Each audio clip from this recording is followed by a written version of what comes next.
Hello everyone, बहुत बहुत स्वागत है आप सभी का फिर से मेरे यूट्यूब चैनल पे। मेरा नाम है अनुज वर्मा और काफ़ी सारे लोग की डिमांड आ रही थी कि आप CS CS executive entrance test के स्टूडेंट्स के लिए वीडियो बना रहे हैं, CS एग्जीक्यूटिव के लिए स्टूडेंट्स बना रहे हैं, but there is not a single video for CS professional. So आज मैं लेकर के आया हूँ study plan for CS professional, both for old syllabus and new syllabus. और ये वाला दिसंबर 2020 पे फोकस रहेगा। जैसे पहले मेरा एग्जीक्यूटिव पे था, मैंने कि पहले दिसंबर 2020 के स्टूडेंट्स को इम्पोर्टेंस दी थी क्योंकि उनके पास टाइम कम था।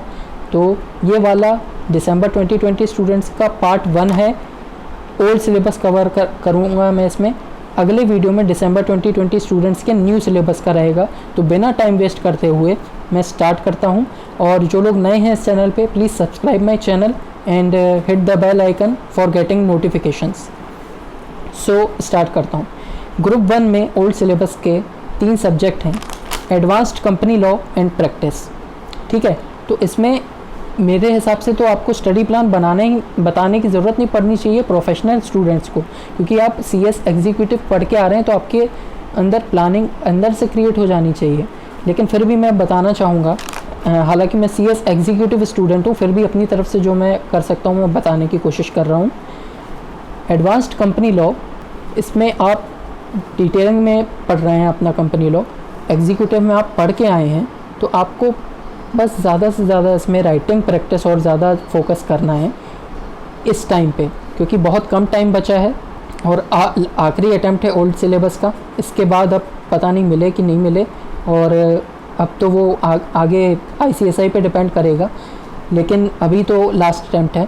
तो जितनी ज़्यादा से ज़्यादा राइटिंग प्रैक्टिस हो सके, प्रोविजंस को अच्छे से ध्यान रखिए, पिछले पास्ट अटैम्प्ट के पेपर देते रहिए जिससे ज़्यादा से ज़्यादा राइटिंग प्रैक्टिस होते रहे। Secretarial audit, compliance management and due diligence, ये जो नेक्स्ट सब्जेक्ट है ग्रुप 1 का ओल्ड सिलेबस में, इसमें भी आप ध्यान दीजिए। सेक्रेटरियल ऑडिट बहुत ही इम्पोर्टेंस रखता है CS की लाइफ में, अपार्ट फ्रॉम कंपनी लॉ, क्योंकि शायद ये किसी को नहीं पता हो तो मैं बता दूं, इंडिया पूरे वर्ल्ड में एकमात्र ऐसा कंट्री है जिसने नॉन फाइनेंशियल ऑडिट इंट्रोड्यूस किया वर्ल्ड में। किसी भी कंट्री ने सबसे पहले नॉन फाइनेंशियल ऑडिट नहीं डिक्लेयर किया था, जिसमें से एक है सेक्रेटरियल ऑडिट। और ये लिखा हुआ है section 204 of the companies act 2013 में कि secretarial audit can only be done by a practising company secretary. तो ये बहुत ही अहमियत रखता है, आपको इसको अच्छे से कवर करना है। सेक्रेटरियल स्टैंडर्ड्स जितने हैं ICSI ने शूट किए हैं, उसके स्टेप्स को आप फ्लो चार्ट बेसिस पे आप कर लेना था। अभी तो टाइम नहीं है, ये आपको बहुत पहले कर लेना था जिससे आपका रिवीजन अच्छे से हो सके, जो कि मैंने बताया है कि आपको अपने ये चीज़ आपको कंपनी लॉ में भी करनी है। फ्लो चार्ट बेसिस पे बनाइए कि अगर कोई चीज़ लिखी कि ये डॉक्यूमेंट जो है वो CS को सबमिट करनी है, किसे सबमिट करनी है? CS को। कौन सी अथॉरिटी को करनी है? ROC। कितने दिन में करनी है? एरो लगा के बना दिया, तो वो आपको प्रोविज़न समझने में दिक्कत नहीं जाएगी। आप ऐसे अपने अगर नोट्स बना लेते हैं, self hand written notes. Module देखते हैं तो उसमें हार्ड लैंग्वेज होती है, तो आपको रिवीजन करने में टाइम जाता है। रिवीजन का मतलब क्या होता है? रिवीजन का मतलब होता है कि आप फर्स्ट रीडिंग कर चुके होते हो। अब फर्स्ट रीडिंग करने के बाद आप सेकंड रीडिंग में फर्स्ट रीडिंग से ज़्यादा टाइम लगा रहे हो, तो आप रिवीजन अच्छे से नहीं कर पाओगे अपना।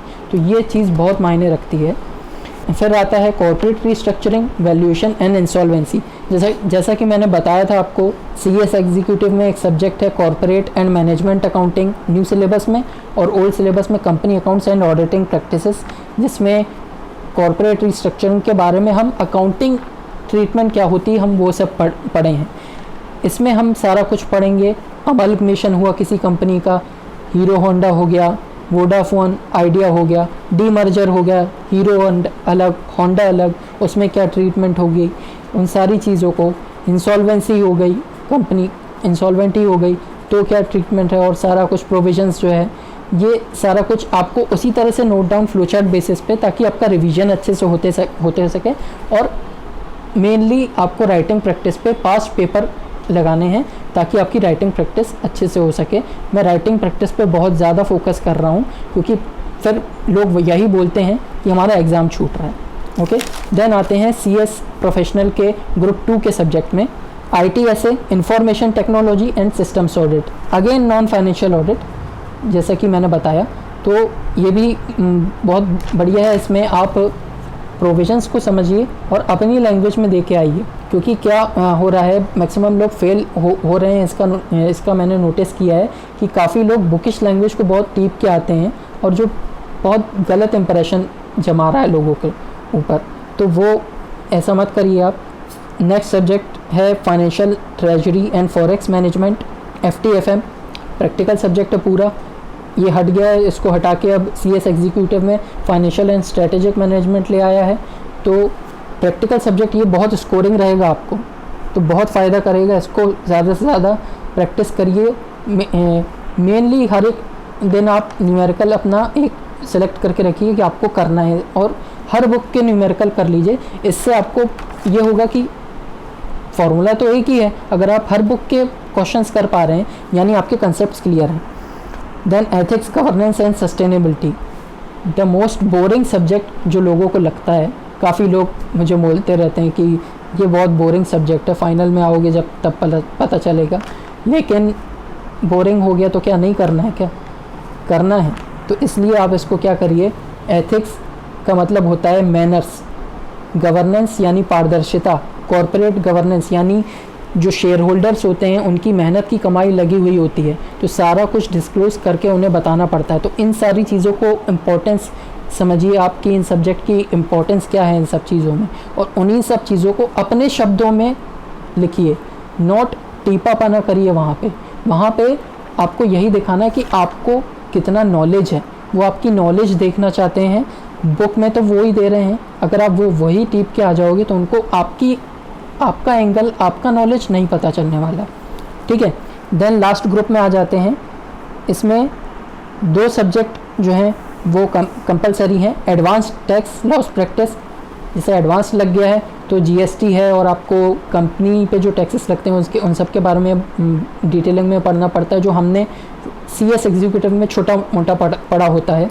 तो advance tax again scoring subject है, क्योंकि कई हद तक प्रैक्टिकल भी हो जाता है। तो मैं अगेन आपको थोड़ा सा एडवाइस देना चाहूँगा, Bangar is the best book for practice, वो आप लीजिए और उससे करिए। बहुत अच्छे क्वेश्चंस होते हैं उसमें, और पास्ट ईयर के पेपर्स भी लगाइए। आप जाके ICSI गाइडलाइन आंसर्स जाकर देख सकते हैं, तो आपको जून 2016 से लेकर के अब तक के सारे पेपर्स मिल जाएंगे, तो आप लगा सकते हैं। तो मेरे हिसाब से पास्ट ईयर के पेपर आप नवंबर टाइम तक पूरे करिए, वो आपको बहुत फ़ायदा पहुंचाएगा। ड्राफ्टिंग मोस्ट इम्पॉर्टेंट सब्जेक्ट, कभी भी कंपनी की मीटिंग होती है, उसका नोटिस, स्पेशल रेजोल्यूशन, फिर वो चाहे मिनट्स हो, कैसे ड्राफ्ट करना है वेबसाइट में, ये सब कुछ जो है वो पूरा CS का काम होता है। तो ये आपको बहुत ध्यान देना है, ये सारे जो इम्पोर्टेंट चीज़ें हैं, और ड्राफ्टिंग की प्रैक्टिस भी करनी है, क्योंकि कई लोग बोलते हैं फिर हमारा कि हम पेपर देने गए लेकिन छूट के आ गया। छूट के इसलिए आ गया क्योंकि ड्राफ्टिंग को पूरा एक प्रॉपर तरीके से ड्राफ्ट करके लिख के आना होता है। नोटिस का एक पर्टिकुलर फॉर्मेट होता है, आपको स्केल से सब कुछ ड्राफ्ट करके आना पड़ता है। अब आपकी प्रैक्टिस नहीं रहेगी तो आप एग्ज़ाम दिन में अगर करोगे ऐसा, घर पे प्रैक्टिस खाली अपने घर से ऐसा कर लिया बना के, तो फिर उसमें आपकी टाइमिंग सही मैच नहीं हो पाती है। तो आपको प्रॉपरली प्रैक्टिस ऐसे ही करनी है। राइटिंग प्रैक्टिस में अगेन मैं बार बार फोकस कर रहा हूँ, राइटिंग प्रैक्टिस के बिना आपका ना CS एग्जीक्यूटिव निकलने वाला है, ना CS प्रोफेशनल निकलने वाला। And last but not the least, elective subject. कुछ ऐसे सब्जेक्ट हैं जो चुने गए हैं, जो आपको चुनने पड़ते हैं। अलग अलग स्टूडेंट अलग अलग सब्जेक्ट चुनता है, जैसे किसी ने बैंकिंग लॉ चुन लिया, किसी ने इंश्योरेंस लॉ चुन लिया, किसी ने इंसॉल्वेंसी चुन लिया, कोई भी अलग अलग सब्जेक्ट चुन सकता है। फॉरेंसिक ऑडिट मेरे ख्याल से अभी उसका भी एग्ज़ाम होना है आखिरी, तो वो चुन लिया। तो ये, और लेकिन इसके एग्ज़ाम कैसे होते हैं? Open book based. Open book मतलब आपको इंस्टीट्यूट खुद बोल रहा है कि आप बुक ले जाओ एग्ज़ाम हॉल में और चीटिंग करके लिखो, यानी आपको बुक रहेगी, आप बुक ले जाओगे एग्ज़ाम हॉल में और आपको बुक से देख के लिखना है। उसके बावजूद 90% लोग फेल हो रहे हैं, यानी बुक देख कर के भी आप पास नहीं हो पा रहे हो। इसका रीज़न क्या है? 2 रीज़न मैं बता रहा हूँ, इस पर बहुत ध्यान दीजिएगा। रीज़न नंबर वन ये हो रहा है कि सबसे पहली बात तो क्या हो रहा है, लोगों का एटीट्यूड इस तरह से हो रहा है, बुक खोल के ही तो लिखना है, तो वहीं पे देख के लिख लेंगे। बिल्कुल गलत। आप अगर एग्ज़ाम हॉल में जाओगे, चाहे बुक खोल के लिखो, ओपन बुक पेपर हो या विदाउट, चाहे नॉर्मल बेस्ड हो, मिल तो 3 घंटे रहे, अगर आपको पता ही नहीं होगा ये क्वेश्चन कौन से चैप्टर में से आया तो खोल के देखोगे कब और लिखोगे कब। प्रॉब्लम नंबर 2, सबसे बड़ी चीज़ होती है लोग बोलने लगते हैं पेपर लेंदी आया है, पेपर लेंदी आया है। ऐसा नहीं है, पेपर लेंदी नहीं आया है। एक्चुअल में होता क्या है कि कोई टॉपिक आपको पता भी है कि ये कौन से चैप्टर्स में आया है, लेकिन बुक में लिखा होता है करीब वो 12-16 पेज का, और आप पूरा का पूरा टीपने लग जाते हो, तो वो प्रॉब्लम क्रिएट करने लगता है। क्योंकि क्वेश्चन आया 5 मार्क्स का और आप 12-16 पेज का टीपने लग जा रहे हो, तो आपको करना क्या है, कोई भी आपका सब्जेक्ट है, जैसे कोई भी है, इंश्योरेंस लॉ है सपोज, तो आप सबसे पहले अपनी वर्डिंग में लिखिए, फिर बीच में से उसके प्रोविजंस लिखिए, और फिर लास्ट में फिर अपनी वर्डिंग से एंड करके लिखिए। तो ये चीज़ आपको बहुत ध्यान रखनी है। अगेन जो दिसंबर 2020 के लिए ओल्ड सिलेबस के पास 62 डेज़ बचे हैं आज के हिसाब से, जब आप वीडियो देखेंगे तब आप अपने हिसाब से कैलकुलेट करिएगा। मेरे हिसाब से मैंने यहाँ सब कुछ बता दिया है। Again and again I am saying, अभी तो कोई ऑफिशियल अनाउंसमेंट हो ही नहीं है कि पेपर ऑनलाइन होंगे कि ऑफलाइन हो भी सकते हैं, नहीं भी हो सकते हैं, जैसा कि CMA ने कर दिए हैं अपने सारे पेपर। लेकिन फॉर नाउ आपको राइटिंग प्रैक्टिस पे बहुत ज़्यादा ध्यान देना है, जिससे कि आपको सारे प्रोविजन, सारे सेक्शंस, सब कुछ अच्छे से याद हो। तो मेरे हिसाब से मैंने लगभग सारी चीज़ कवर कर ली है। तो अगर जो लोग तीनों ग्रुप दे रहे हैं तो फोकस ऐसा रखिए कि कम से कम 1-2 ग्रुप में हो, एटलीस्ट आपका 1 या 2 ग्रुप तो निकले। ऐसा ना हो कि तीनों ग्रुप देने के चक्कर में एक भी ना निकले। जो 2 ग्रुप दे रहे हों तो वो ऐसा करिए कि फोकस एक ग्रुप में रखें ताकि एक ग्रुप निकले। और हार्डली अगर देखा जाए तो CS प्रोफेशनल में पढ़ने लायक 9 सब्जेक्ट नहीं है, पढ़ने लायक हैं केवल और केवल 8 सब्जेक्ट, क्योंकि वो ओपन बुक बेस्ड नहीं है। 9th सब्जेक्ट जो है, जो इलेक्टिव आप चुनते हो, वो तो ओपन बुक है, वो आपको देख के लिखना है। तो वो आप प्रॉपर प्लानिंग करके भी लिख रहे हो, आपको उतना डिटेलिंग में नहीं जाना है उसमें। बस आपको इतना पता होना चाहिए कि कौन सा क्वेश्चन कहाँ से आया और आपको मार्क्स के हिसाब से कितना करना है। अगर 5 मार्क्स का पूछा है, आपको मार्क्स पे नहीं जाना है कि इतना मार्क्स है तो हमें इतने पेज लिखना है। ये BCom का एग्ज़ाम नहीं हो रहा, लाखों लोग देते हैं CS का एग्ज़ाम। क्या आपको लग रहा है कि आप जैसे अपने ग्रेजुएशन में 16 पेज लिख के आ जाते हो तो उसके पास इतना टाइम होगा? वो पहले ही पेज से अंदाज़ा लगा लेता है कि आपने आगे क्या लिखा होगा। इतनी सारी कॉपीज़ वो ऐसे ये तरीके से इवैल्यूएट नहीं करता है। तो मैं बस यही कहूँगा कि कंटेंट पे ध्यान दें, क्वालिटी पे ध्यान दें, ना कि क्वांटिटी पे। ओके, तो मेरे हिसाब से मैंने सब कुछ बता दिया है। ये तरीका 2 चीज़ पे आप बस आपको बहुत काम करना है, quality not quantity and writing practice. Thank you very much. और आई होप मेरा वीडियो आपको पसंद आया होगा। पसंद आया तो ज़्यादा से ज़्यादा शेयर करिए, क्योंकि बहुत कम टाइम बचा है दिसंबर एग्ज़ाम के लिए और ये बहुत लोगों को फ़ायदा पहुँचाएगा। Thank you very much.